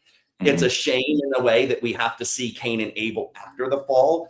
I Mhm. wonder what parenting would have looked like, pre first Adam sinning and what we read in Romans 5. But I feel like there's this call, and it's a clarion call to return to Eden. Like, it is okay to enjoy God. It is Mhm. okay to enjoy fellowship with him, but it is also okay to enjoy your wife. It is Yep. also okay to enjoy your kids. It's Yep. not sin, it's not evil, it's not rebellion against the Lord. They are there, and you mentioned it yourself. Who do they have besides Mhm. you? You're it. Mhm. You're the only husband that your wife has. You're the only father that your kids have. And I'm convinced that sometimes the most spiritual thing that you can do is work out for an hour. Yeah. Sometimes the most spiritual thing that you can do is go out on a date with your wife. Yes. Sometimes the 1,000%. most spiritual thing that you can do is go outside and play with your kids. Yep. It's okay to get your head out of the books. It's okay to put ministry off to the side. It's Yep. okay to say no to these different things that Right. would vie for your time, because at the end of the day, everything is vying for your time, everything is Mhm. vying for your attention, it's vying for your energy, and it's all these competing forces inside of yourself. But Yeah. at the end of the day, you come home to your wife, you come home to your kids. And what do you want to do with that legacy? What do you want to Yep. do with what God has entrusted? And coming from a man who grew up in the church, whose dad was a pastor, I know what it's like for a man to sort of elevate ministry, and yet you put family down here. Mhm. I am a product of that. And it's Mhm. one of those things that God is exposing in my own life, which is challenging me. And this conversation is challenging Yeah. me For sure. to recognize that and to Yes. understand. And if it means you leave the ministry, to show up for your family, Mhm. then it means you leave the ministry. If it Yeah. means you get a different job, like you said earlier, maybe not making as much money, but you said something Mhm. earlier. You said healthy, regulated, and present. And I Mhm. love that because you have a lot of regulated people, you have a lot Mhm. of unhealthy people, and you have a lot of people that just aren't, they're absent. So they're absent, Yeah. they're dysregulated, they're unhealthy in so many different ways. And as a result, you have lives that are miserable, you have kids that are suffering, and yet all the while, a church may be thriving, it may Mhm. be succeeding. You may have good tithes, you may have good membership, Mhm. you may have an online ministry, but at the end of the day, when that man goes home, his family is on the brink of collapse. The Mhm. wife is feels largely disconnected from her husband. Mhm. The kids don't really know who their father is, Mhm. and they grow up in a completely different environment. And yet, and all the while, we forget what Paul said, that if a man can't manage his own household, how is he Mhm. going to manage the church? Yeah. Paul says very clearly, and this is coming Yeah. from a man who wasn't married or a Yep. father, Yep. and he recognized that Yep. and he understood that. And so I want to thank you for this conversation because it's challenged me in so many ways, and it's been eye-opening. And once we figure out how we may do this and put it online and stuff, I know that it's going to challenge other people because Mhm. I know there are men, and the main purpose of this is geared towards men, but Mhm. I pray that this challenges men, husbands, fathers, pastors, evangelists, whatever title you want to have. I pray that this challenges them because these conversations need to come out of the shadows and they need to come into the light. Yes. 1,000%, man. Yeah. 100. Yeah. I mean, and it's just there's so much we could say, but yeah, I mean, it is. Yeah. I mean, my whole mission, is again, I like my coaching company is called Monolith Movement, right? And the idea behind that is like, I do want to build these like these monuments of men, right? Not to Mhm. make themselves look good, but that we would become these kind of Ebenezers of the Lord's faithfulness and kindness, right? That people could look at us and be like, God is good. Like, I think about his story, I think about his character, I think about how he's been changed and transformed. I think about the Lord's presence in his life, and just who he's made him into be. Um, the kind of man he's made him into, right? I'm terrible with words right now. Need more coffee. But you get the idea, right? It's just like, hey, um, uh, that's a big deal, man. And again, it's not to give ourselves glory, but it's to show what is possible when we're submitted to that, right? And there's a reason that, you mentioned like the dad bod earlier. I know that was like a post you saw. I mean, I say stuff like that all the time, and people get really pissed, and they like call me not a real Christian and say I need to repent and all this stuff. And um, but even in that, man, I mean, that kind of a message is very telling, right? Because you have, and that's why I use that language, right? Because it instantly is like it separates everybody out, right? From the guys that are challenged and convicted, and they're like, yes, dude, you're right.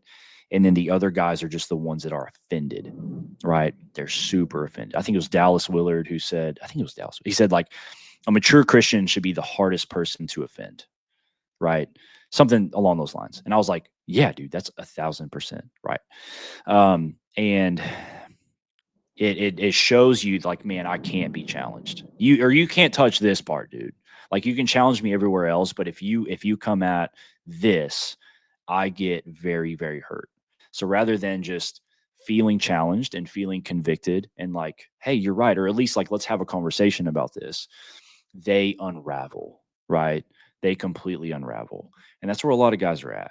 But the reality being, it's not really about the dad bod. It's not. That's just, again, that's symptomatic of deeper issues, right? And so um it's symptomatic of, hey, dude, you've kind of let some things slip for a while. You haven't had the self-control that you probably have in other areas. You haven't had the discipline that you probably have in other areas. Maybe not, but usually we can find some area where you're winning and doing well, right? And that's the fuel we need to use over here when it comes to, your fitness, right? But man, these things matter, right? Because it's not just the dad bod. It's the fact that belly fat in a man is very dangerous tissue to have, right? It's going to be linked to a lot of really bad health outcomes, including low testosterone. So it's not about giving your wife washboard abs. It's about, having the testosterone and the libido to care for her in that way, right? Because that's the path, man. That's the path. Like, you get a belly, it grows. There's an enzyme in that called aromatase that's going to grab your testosterone, make it less bioavailable in your body. Testosterone is going to drop. And dude, it's just that cycle just repeats itself. Right. And so again, it has to, we all have the head knowledge of, hey, like, it is sex in the inside marriage is a good thing. And I want to show up for my wife in that way. But then when it comes down to the literal, like, here's what you need to do to get there, we freak out, right? Yeah. Because that feels kind of worldly. That feels kind of, it's too into like science, it's too into this or that. It's like, dude, again, all of that stuff, man, praise God that we have the information that we have. Praise God that we have the tools at our disposal, that we do have. It's all grace, man. You don't have to be skeptical of it, right? And so get the help that you need, right? Do the things that you need to do. And I mean, the fact is, like, yeah, like I was talking about earlier, dude, we've been dealt a very bad hand, but at the same time, I don't think it's ever been easier to get this stuff in order, right? Like, we're not spending hours every day, you know, growing our food and processing it. And it's like, dude, you can go get a perfectly clean meal at the grocery store that's 2 minutes down the road. You don't have to go in anymore. You can order that online. They'll bring it out to your car. Like, you know what I mean? Like, Yep. we're not fetching water from the well. You're not walking everywhere. And so, again, there's trade offs to that, obviously. That's good movement and energy expenditure that previous generations had every day. We don't have that. Okay, but at the same time, everything is more convenient, and so you can let that make you soft. You can let that kill your resilience, or you can use it to your advantage, right? And you can become resourceful, right? And that's the biggest thing. It's just like, I think Tony Robbins has a quote. I don't follow him, or like, I don't know much about him, but I hear this quote all the time. And I love it. He basically said, humans, like, the human superpower is that we are incredible at being resourceful, right? But that's also, we're also incredible at making excuses as to why we can't be resourceful, is what he said, right? And so, Mhm. something to that degree. Somebody will correct me if I'm wrong or drop the quote, but that really is what it comes down to. It's just like, man, there's some areas I need to show up. There's going to be some areas where I have some deficiencies in, and praise God that I have the agency and the tools needed to actually go in and do that. And everybody's better off for it, right? Mhm. And so I don't have to wallow.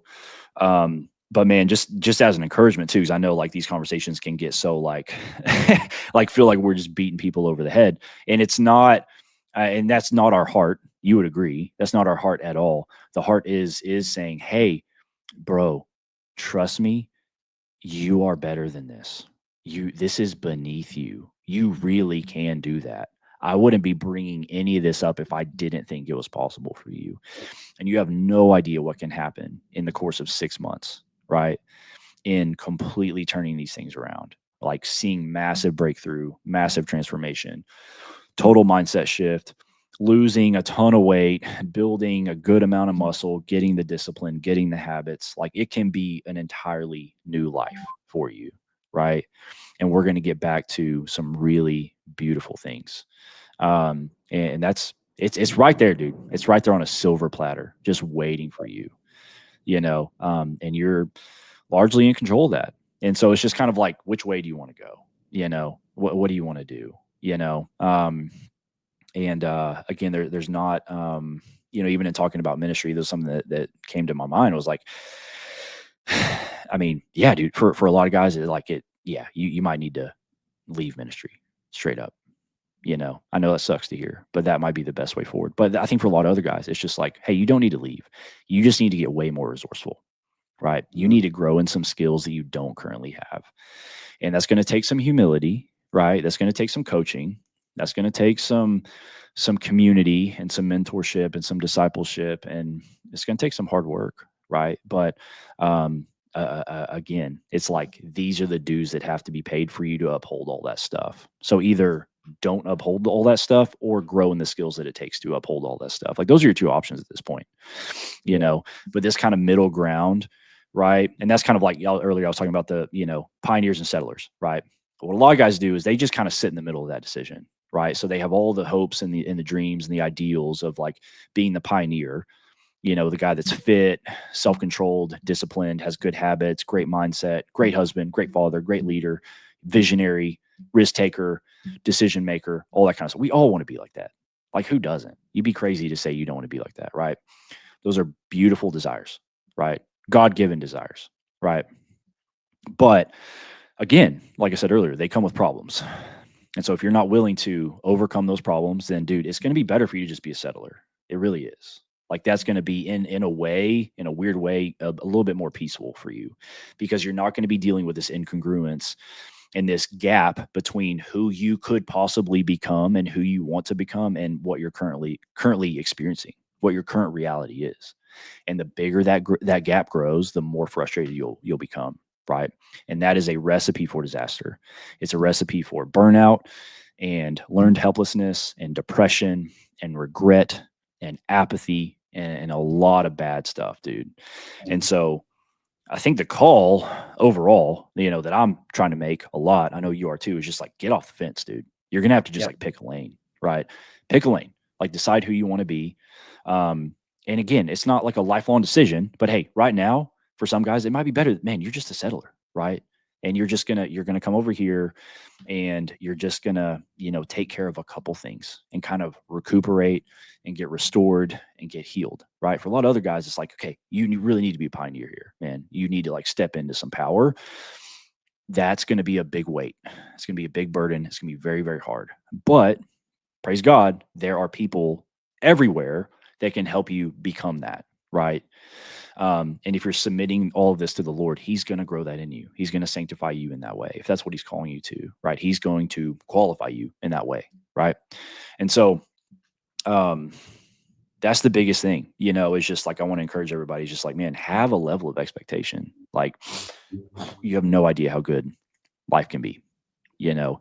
But a lot of guys have just been stuck in a mode of absolute survival, just barely keeping their head above water for so long, right? And that sucks. And that's really hard. I have all the sympathy in the world for that. But hey, what's not going to get you out of there is just doing the same stuff that you've been doing for the last 5, 10, 15, 20 years. And that's what people do, right? And so, as bad as that reality sucks, it becomes comfortable, doesn't it? It's Yeah. almost like a safety blanket because mentally it's your out, right? Although I don't have to go and achieve those things because I'm just not that kind of guy, you know. That's great for those people over there, right? That'd be really cool if and when I had more margin or more money or more freedom or more, you name it, more time, right? More knowledge. Um, but again, man, it's just gonna it's gonna come down to what are you willing to accept of yourself right now? You know, how bad does this suck? Does the pain hurt enough? Right. And what are you willing to do to get out of it? And I have seen some insane stories where like, it's so funny talking to guys that they just really don't believe they can do it. And I'm like, bro, I've talked to like a dozen guys that were in a far worse spot than you in literally every way. And they're back, dude. Like they're there. They made it. So if they could do Mhm. it, like you for sure could, right? But it's always just it's gonna come down to that level of expectation, right? What do Mhm. I expect out of this life, out of the Lord? What do I see myself as being capable of, right? What deep-seated fears and lies have I been listening to for my entire life? How do I replace those with the truth of Scripture, right? Um, where is my identity misplaced, right? How do I cling on to an actual legit identity that the Lord has given me, right? And then, man, how am I just constantly reforming my actions? You know, um, Yeah. it's so some of that is very hard and it's very complex. And there's a lot of nuance, and some of that stuff, dude, it's very stupid simple, and that's what I love about fitness because I mean, at the end of the day, dude, it's just a tool, right? I believe it's a tool for discipleship. That's how I see it, right? Because there can be no lack of self control if you're going to get anywhere with it, right? You're going to have to put to death a lot of things: laziness, apathy, complacency, your mediocrity, um, a lack of self control, bad habits, addictions. That stuff will have to be put to death if you're going to get anywhere, right? But what you're doing is you're constantly retraining your brain to see, hey, I can, with the Lord's help, do all of that, right? Mm. Like I can get to a better spot. I can do things that are hard, right? I can reach out and shoot for something that feels impossible, and I can get there. And the cool part about it is this is the stuff. It's like unobtainium.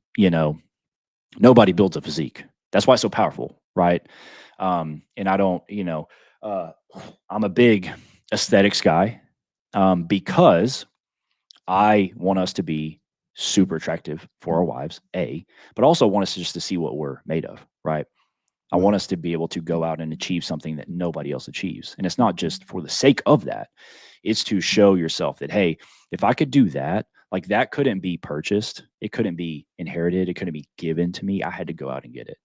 And so, in Mm. that way, you look at any other thing that you want to go and achieve, building a business, starting a ministry, doing this or that, and you're like, bro, honestly, all of that could change with a phone call, right?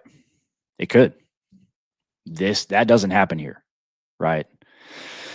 It doesn't. This is Yeah. years of hard work, right? And so if you can do that, you're constantly remolding your brain to see, hey, um, you can do the hard thing.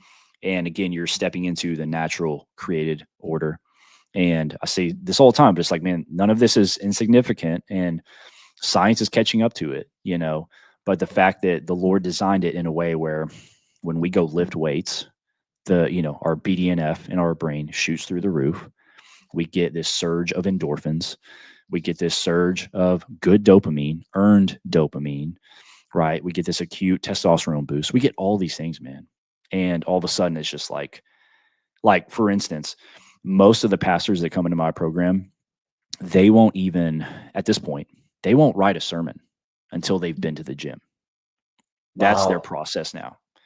It's eat a good meal, hydrate, go to the gym, eat another good meal and hydrate, get into the word and write. Mm. And they know that outcome will be way better than the days where everything is a mess. I haven't fed myself in the way I needed to. I'm not rested. I'm not hydrated and I haven't moved my body. Right? That's going to be garbage work, right? Because it's clouded with all of my human flaw, right? It's clouded with my lack of clarity, my lack of vision, all those kinds of things, right? Um, but those are good gifts. We're not talking about secular science. We're talking about the way that the Lord designed these things to operate, right? And they're gifts, dude. And so if you can, even just within fitness, if you can shift your mind to understand that, hey, this is not a burden to be punished by, right? Fitness is not a way for you to like pay penance for your bad decisions, right? Instead, it's a gift to partake in, right? And it's a good gift. And it's one that we have been supplied by the Lord, and again, no small things, dude. No coincidences, right? I mean, because you could think like before the foundation of anything, right? The Lord looking through the corridors of time and space and being like, hey, at a certain point, there's going to be this thing called weightlifting. and I'm going to, and my sons are going to enjoy that. Right. Mhm. And it's going to be a huge help in their sanctification, in their discipleship, in their growth, in their health. And I'm going to give that to them because I care about them. I love them. Right. And I'm going to give them all the tools necessary that they need to get to where they need to be. Right. And so it's a good gift, And so it's less of a matter of like, um, again, being punished by something and doing a bunch of stuff you don't want to do, but it actually needs to shift to, man, this is a gift. This is something like I'm missing out by not living in this and using this because it's here. It's here for me as a gift, right? And it's a joy to get to do it, right? Because a lot of people can't, you know, they can't for whatever reason. And, but again, even those people rely on us, right? The guys with cerebral palsy that can't stand or walk, they rely on the guys that have the physical strength to pick them up off the floor and put them into a wheelchair, right? That's how this stuff goes, right? And so this is you looking at all the faculties and the agency and the talents and the gifts that you have right now. Again, you didn't earn any of it, but it's been given to you for a reason. Again, back to stewardship, how am I stewarding that well? How am I growing that? How am I multiplying that? You know, I think the parable of the talents, I think that applies here, right? Are you the guy that's just burying it out of fear, out of scarcity? You're just burying it, dude. When I think the call is to, hey, go and multiply it, man. Go and do something with it, right? And uh, that will have some really good outcomes, and it'll be very useful to everybody around you. Again, the Lord doesn't need it. He doesn't need it from us. What is this to him, right? But other people do, right? So this is you stepping into that place of being a spearhead, being a leader. So that's what being a man is. It's what being a husband is. It's what being a father is. It's what being a pastor is. Right. That is the weight that's on your shoulders. That's what you signed up for. Right. And if you submit it and you are willing to go, pay the dues and go through the fire, dude, there's no, I mean, the amount of weight that you can carry would blow your mind, right? Mhm. You don't have to just bail. Like you can carry this weight in a very healthy way, but it's going to take some work. It's going to take some effort, right? And so, again, just what do you want to do, man? Get off the fence. Just pick a lane, Mhm. you know, because I believe you can be that kind of a leader. You can be that kind of a father. You can be that kind of a husband. You can have that kind of impact, right? But it's going to require you doing a lot of things differently than you have been, right? All of your current actions and the actions you've taken over the last your entire life have brought you to the place that you're in right now. So it's Mhm. definitely not going to be what's going to get you to that spot of being that kind of a man. It's going to look very different, right? You're going to have to take some risks. You're going to have to invest. You're going to have to make some hard decisions, right? But again, that's what you signed up for, dude. That's the whole point, man. And so that's who I want to be, dude. And that's who I want to be around is guys that are willing to step into that arena and actually do that, right? And support others in that, right? Um, that's what we got to do, man. Yeah. If I could summarize this in a few different phrases, it would be get off the fence, pick a lane, and to pull a line from Mandalorian, this is the way. This is the So way, dude. this Yep. is the way. Like that's how if I could summarize and caption this video and caption this episode, I would probably caption it that way. I would caption it, get off the fence, pick a lane. This is the way. Hmm. This is the way for men. This is a way for physical health. This is a way for longevity in your life. This is a way to show up for your wife. This is a way to show up for your kids. This is the way to recognizing that you've been given this gift. And I've never heard anyone describe weightlifting as being a gift from God, but that is so incredibly true that He's given us, even when you think about body weight workouts, He's given you your own body that you can use to transform yourself. You can use your own body weight in order to produce that. And I love the way that God designed our bodies. I think He designed Hmm. them that way. I'm giving you your physical body so you can use it as a tool to not only forge the man that you want to be, to forge the father that you want to be, to forge the husband that you want to be, to forge the minister that you want to be. You've already been given everything, even the Bible. You have been given everything pertaining to life and Yes. godliness. And Yes. that includes your two hands, that includes your feet, that includes your legs. And it's going to require transformation. It's going to require breaking down and repairing. That's the whole point of working out. That's the whole point of weightlifting. You're Mhm. tearing down in order to build back up. But when you build back up, you're building stronger and you're Mhm. able to carry the weight. And if there's any challenge that I would give to anybody who would watch this is don't be afraid to challenge yourself Mhm. and don't be afraid of the heavy weight. You're Yep. stronger than you actually realize you are. And I would encourage anyone to give yourself more credit.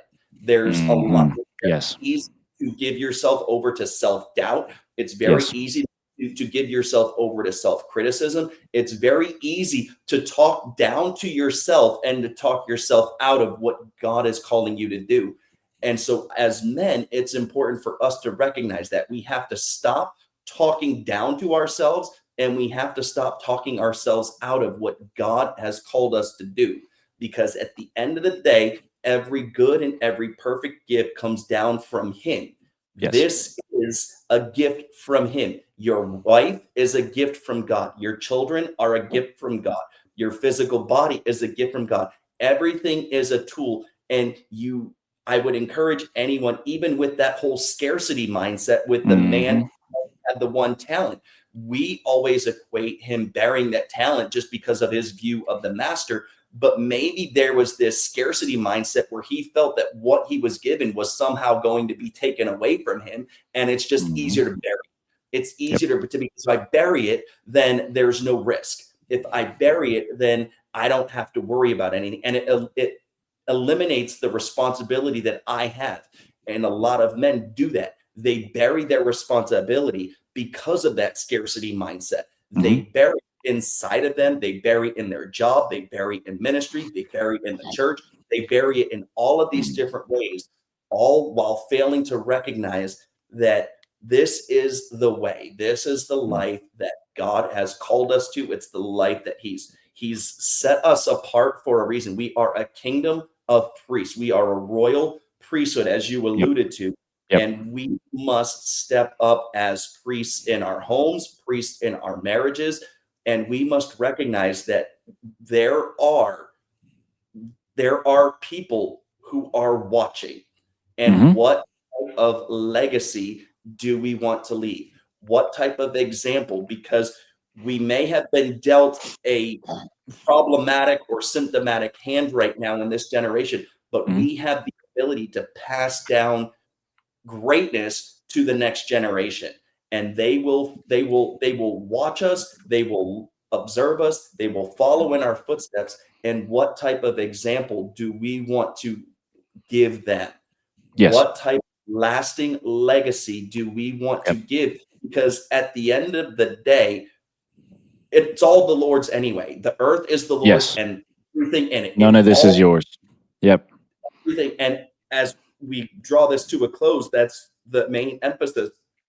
None of this belongs to us. This Yes. belongs to Him. This Yep. is for His glory. It's for His honor. It's for His name, for His fame, for who He is and being exalted in the earth.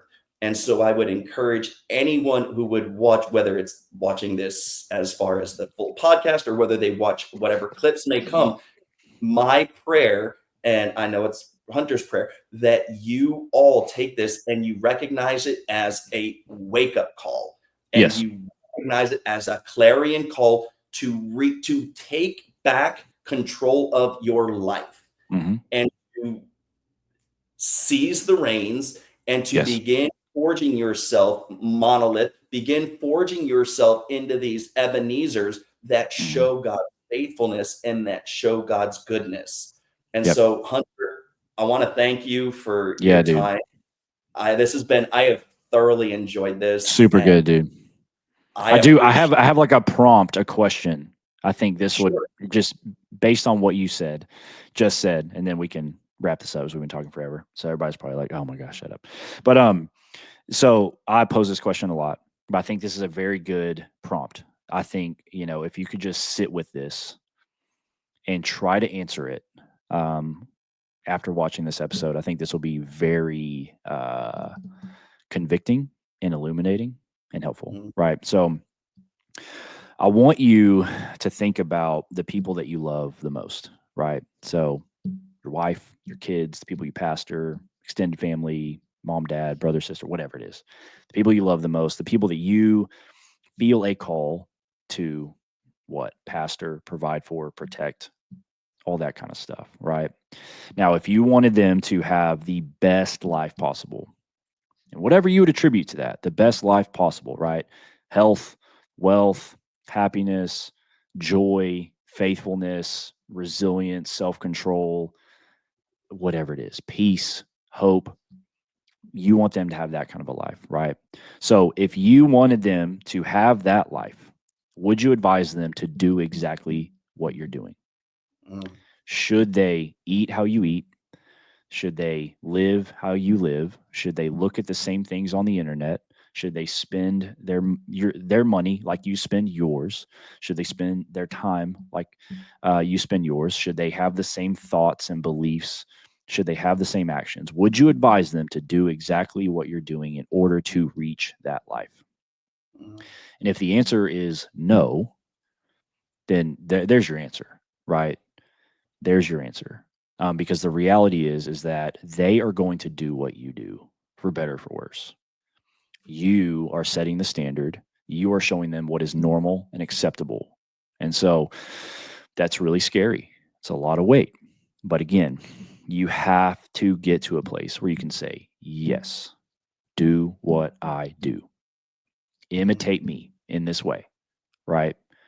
I'm showing you the way. I'm doing this from authority. I'm doing this because I've seen the fruit of it, right? And if you can't say that, you've got some work to do. And there's your answer. That is what you need to work on. And you need to be brutal about working on it. Mm. Brutal, Mm. cutthroat on getting there, wherever there is for you. But that's really what it comes down to. So yeah. So good. So good. Well, I feel like that's a good ending. I feel like that's a good if you want them to experience the fullness of their life, would they get it by following your example? That's so good. Would they are you giving the next generation an example to experience life and life abundantly and experience it the way that Jesus described it? And so that's a good ending. That's a good conclusion. That's a good wrap up. And so I pray that whoever watches this is challenged. I pray that they're encouraged, and I pray that they take the necessary steps to Hmm. do exactly what God has called them to do. And so, Hunter, once again, thank you so much Dude, for thanks for having me. It was fun. yeah, we'll have to do it again. We'll have to figure out a Let's do whole it. new range of topics, but I definitely appreciate it. And for anyone who watches this, thanks so much for your support. Like or comment and share this video and get this message out because this is a message that needs to it needs to be heard and it needs to be received by men and ministers and leaders in the church. And so if you know somebody who would benefit from this conversation, send it to them and let's believe God for testimonies and let's believe Hmm. God for changed lives, Yep. for transformed marriages, for transformed families, transformed and forged men. That's how I would leave it is will you be a man that is transformed and forged? Mm. Because you will be transformed and you will be forged. And the only way to be forged correctly is to be forged in the fire. And Yep. I want to encourage and leave every man with this just as iron sharpens iron, so one man sharpens another. That was what we attempted to do with this conversation. We attempted to sharpen each other. And it's my prayer that you go out and you have these conversations and that you make the necessary changes. Thanks so much for all of your support, and we'll see you again next time.